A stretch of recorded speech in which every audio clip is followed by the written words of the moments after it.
In 2010, CNN published a piece titled Home Births: No Drugs, No Doctors, Lots of Controversy. It separated two distinct compromises: that of a woman's choice of where and how she chooses to deliver a child, and the safety risks of giving birth anywhere but a hospital. Still, home births are on the rise. Between 2004 and 2009, delivering a child at home increased by 29%. With the trend solidifying, the American Academy of Pediatrics threw their guidelines into the mix, publishing Monday a set of standards for home births. We did this because the American College of Obstetricians and Gynecologists changed their position to say that although they still believed hospitals and birthing centers were the safest place for babies to be born, they recognized the autonomy of a woman, her right to make a decision about that process.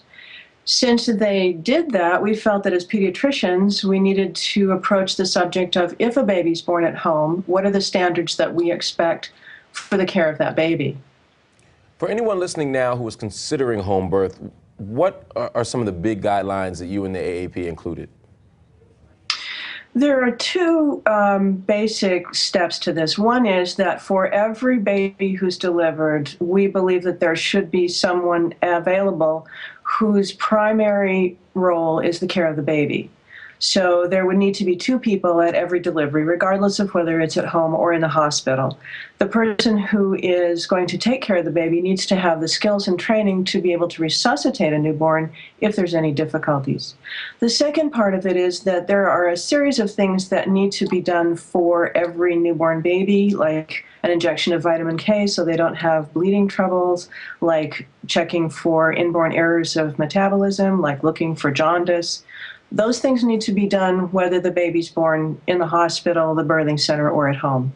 Right. I want to read you some comments coming in from our community. This is from Justice Holmes, who says, "My physician told me he would not allow his wife to have their children in the hospital. Too many hospital infections." And Soul Writer says, "My wife delivered both of our amazing daughters. It was the most amazing experience ever. I can't imagine having a child in a hospital." And yet, this is a small percentage of families who choose home birth compared to those who go to a hospital. It's highly controversial. Why is that?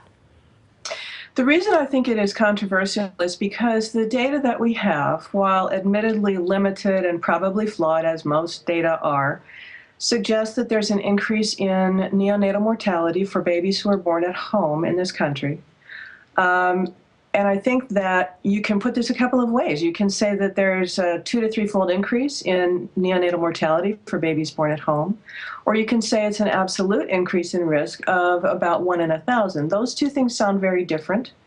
And for a risk of 1 in 1,000, then we don't know what causes that increase. We don't know if it's because of how big this country is and how far away people are from the hospital. We don't know if it's because of unavoidable problems at home. You know, it's a difficult issue.